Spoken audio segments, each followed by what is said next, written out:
കർത്താവായ യേശുക്രിസ്തുവിൻ്റെ നിസ്തുല്യ നാമത്തിൽ സ്നേഹവന്ദനം.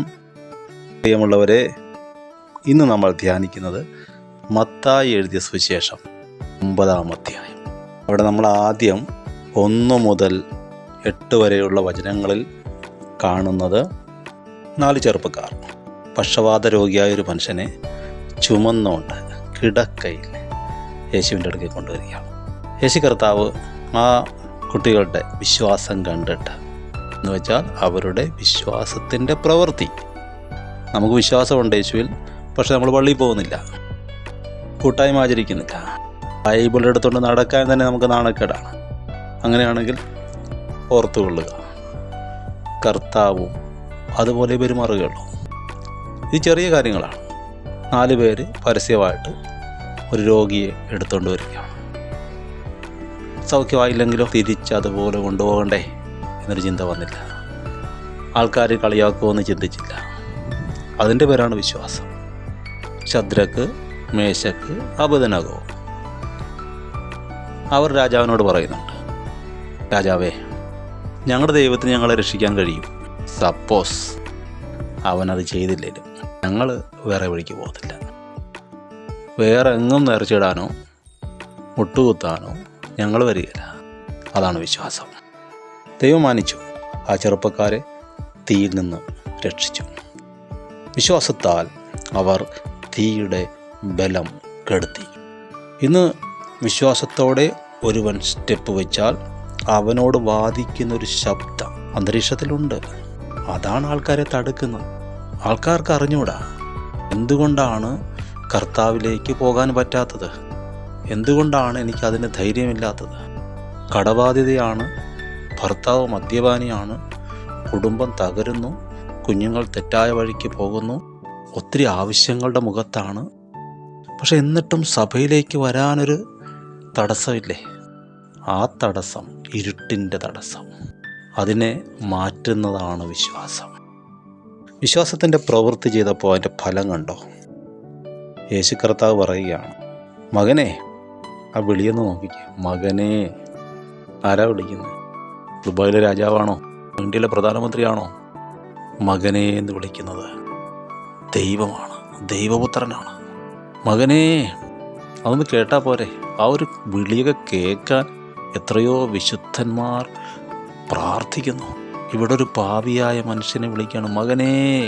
അടുത്തതാണ്, ധൈര്യമായിരിക്കുക, നിന്റെ പാപങ്ങൾ മോചിച്ച് തന്നിരിക്കുന്നു. കോടിക്കണക്കിന് രൂപ കൊടുത്ത് കോടതി വരാന്തയിൽ നിൽക്കുന്നവർ, വലിയ വലിയ സുപ്രീം കോടതി ജഡ്ജിമാരെയൊക്കെ നിർത്തി വാദിക്കുന്നവർ, അവരിതൊന്ന് കേൾക്കാൻ കൊതിക്കുകയാണ്.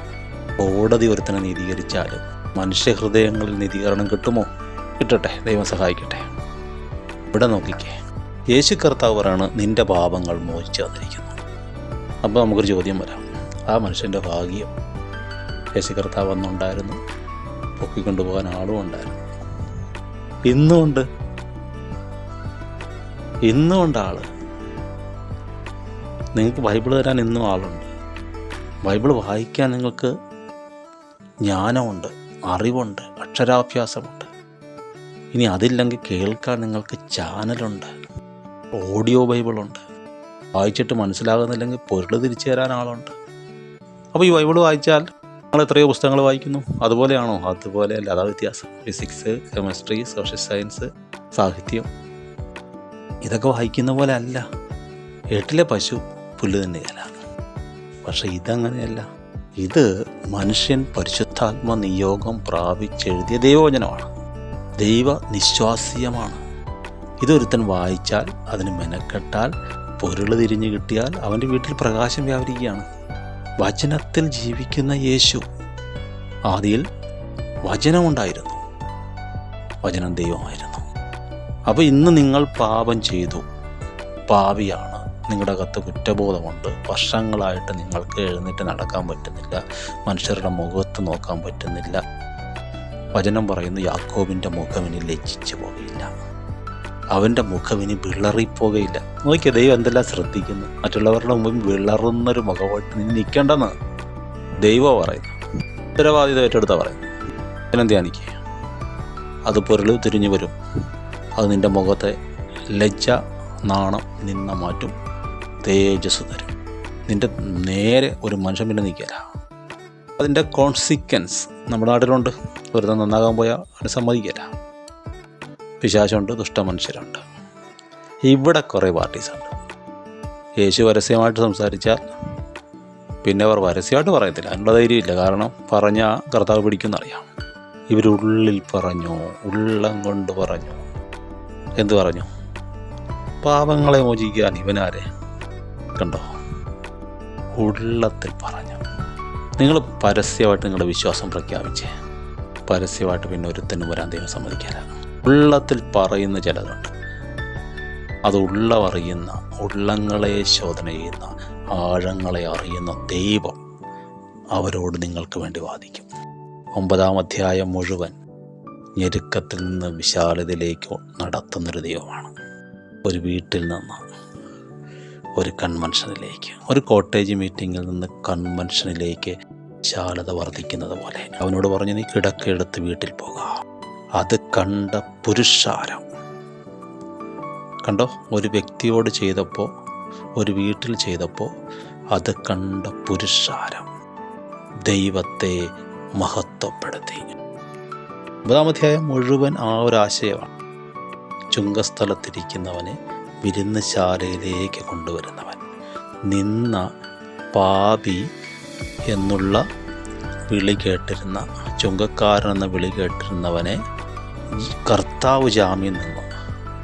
ഞാൻ അവനെ വിളിക്കാനാണെന്ന് പറഞ്ഞ് മാനിക്കുന്ന ദൈവം.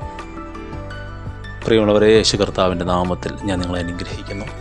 നിങ്ങളുടെ ഞെരുക്കത്തിൽ നിന്ന് വിശാലതയിലേക്ക് ദൈവം നിങ്ങളെ നടത്തുമാറാകട്ടെ. പാപത്തിൻ്റെ വിളറിയ മുഖത്തിൽ നിന്ന് നീതിയുടെ തേജസ്സിലേക്ക് കർത്താവ് നിങ്ങളെ ആനയിക്കുമാറാകട്ടെ. അവനെ നോക്കിയവർ പ്രകാശിതരായി. അവരുടെ മുഖം ഒരു നാളും ലജ്ജിച്ചു പോയില്ല. വചനത്തിൽ അവനെ നോക്കുക, അവൻ്റെ മുഖശോഭ നിങ്ങൾക്ക് വരും. അനുഗ്രഹിക്കുന്നു, പ്രാർത്ഥിക്കുന്നു. ആമേൻ.